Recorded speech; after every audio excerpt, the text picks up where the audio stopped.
What's up, beautiful people out in Expediting Land?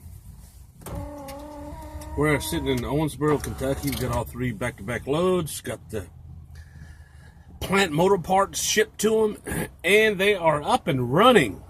Got electrical motors back on. Whatever they needed to do. So we're sitting in Owensboro, Kentucky. Beautiful day today. Snow's melting. But I'm going to give you guys out there, I'm not going to get into details about, team driving or solo driving and Expedite. I want to give you quick tips, and that's it. Just quick tips, and take them or leave them. That's it. Okay? You can take my experience, my advice, and do whatever you want with it. I'm just trying to give you guys some assistance. And as far as solo Expedite, in a straight truck Expedite solo drivers. My opinion, you need to go solo in a straight truck first. Learn the trade real well in expediting, and go ahead and if you prefer teaming or staying solo, you need to learn to stand on your own 2 feet out in expediting. Expediting is a very unique category of the trucking industry, just as point blank in the subject. Okay? It's a very strategic category. When you are solo, straight truck, and expediting, most companies do not go further west of Memphis, Tennessee. Do not go further south of Atlanta, Georgia. Do not go further northeast of the state of Pennsylvania. Okay? All the other states up through, if you take a look at the map, Memphis, Tennessee, on up towards Wisconsin, on over. From Wisconsin down to that area, all east coast, pretty much, is good for solos. Just don't go further south of Atlanta, Georgia, and further south of Huntsville, Alabama. For solo drivers, expedite straight trucks. Can't stretch that enough. I've been doing it for 12 years, and nothing has changed. Nothing whatsoever. It's called the freight lane. Stay in the freight lane.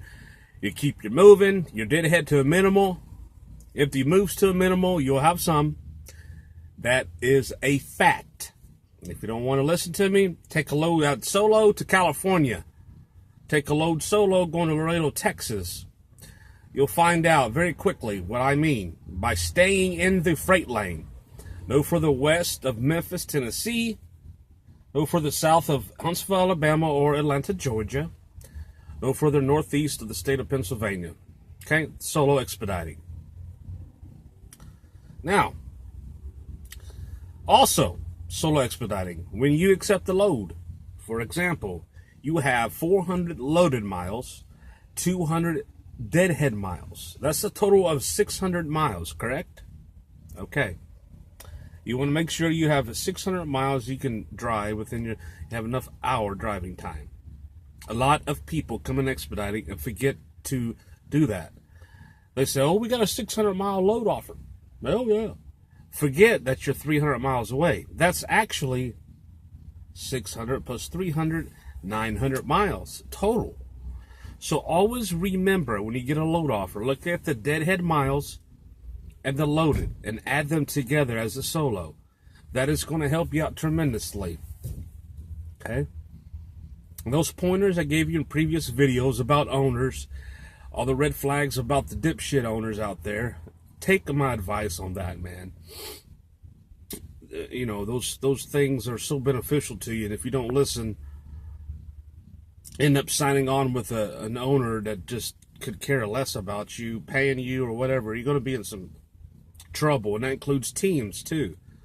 Now, once you've been solo expediting a straight truck, a cargo van is fine if you want to go solo and learn expediting too, but it's not regulated vehicle. You don't learn how to drive within hours per a specific time period. Cargo van is a good way to learn expediting as well, but once again, it is not regulated. Okay? Anyhow, you got to remember this too. These Class A driving students, they get fresh out of school. Well, guess how much they get paid for the roughly 5 to 6 weeks they're learning? $200 to $300 a week until they complete training. I got mine Class A through a mining company in Indiana. Okay? In 2002. Ever since then, 2006, I've been expediting.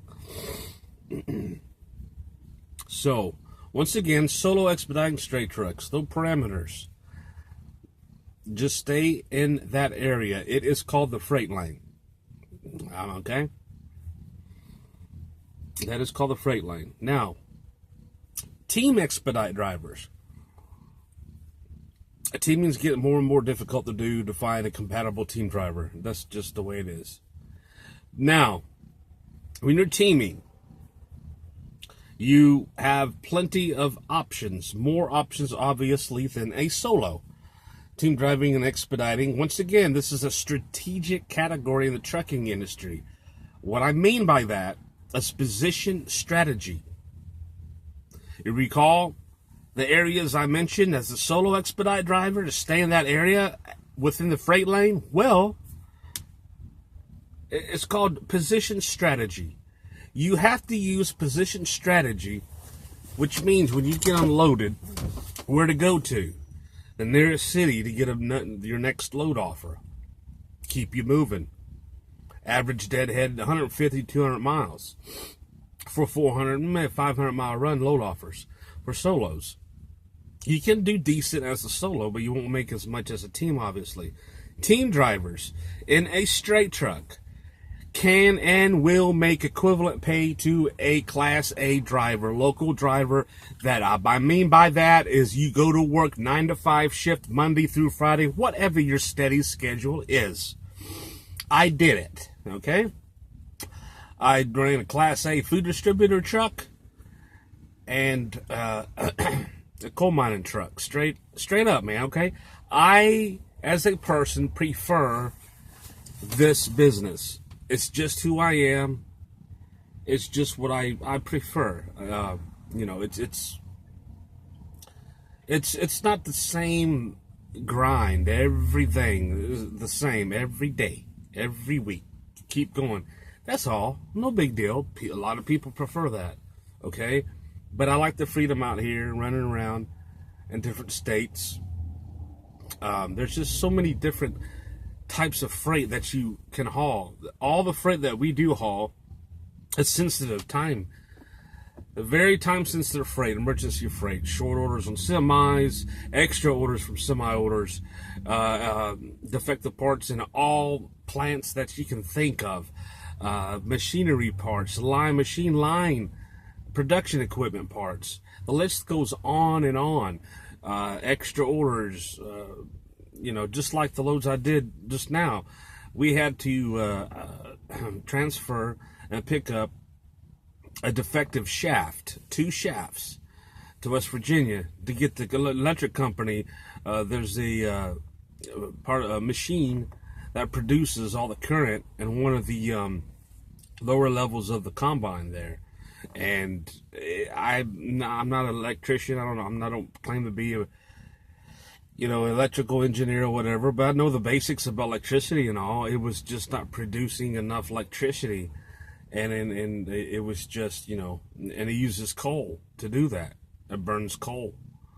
That's just the way it is. People don't understand that. All these work hand in hand. But I do like this, though. This American company producing for Americans. In other words, American production produces for American citizens. I like that, man. But yeah, that's a whole nother different segment. Later on, I'm thinking about just talking about nothing political or nothing like that, but my point of view of it's picked up some the last couple of years, and yeah, as far as solo expedite driving, it's all about strategy. Position strategy in expediting. It just is. Okay?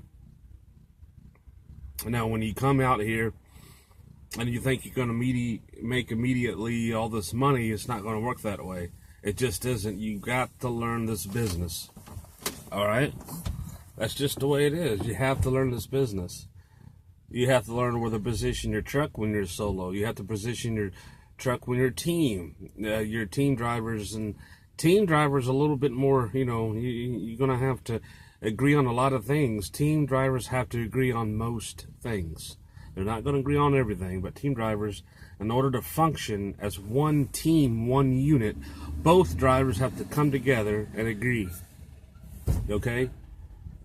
There's a lot of married couples that have difficulties because a lot of people think that when you're married, you go out teaming, it's all hunky-dory, fun, fun, fun.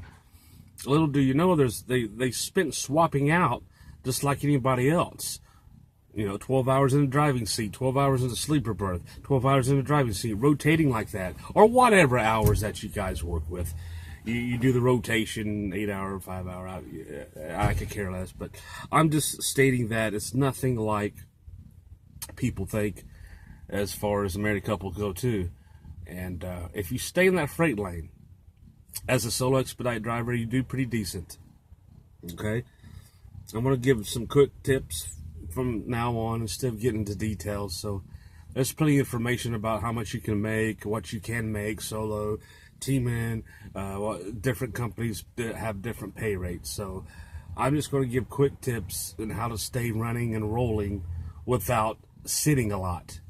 There is sitting in expediting. Make that perfectly clear. But you can minimize it during busy times. How to position your truck most effectively as a solo driver and a team. There is sitting involved. But my point is, if you listen to these parameter areas to stay in, you'll minimize your sitting. Okay? So don't freak out or whatever if you do have to sit, okay? Just listen to those perimeter areas, freight lane. It's the freight lane that I call it. So I'm signing off here. I'll give you another segment about how bad July 4th is in expediting. We'll go on and pick up this load. And I'll do another segment on this segment about expediting during the month of July. Every year it's like this. In most cases, okay? I'll get to that video later on. This is Denny signing off from Owensboro, Kentucky. Quick tips on solo expedite straight truck driving. See ya!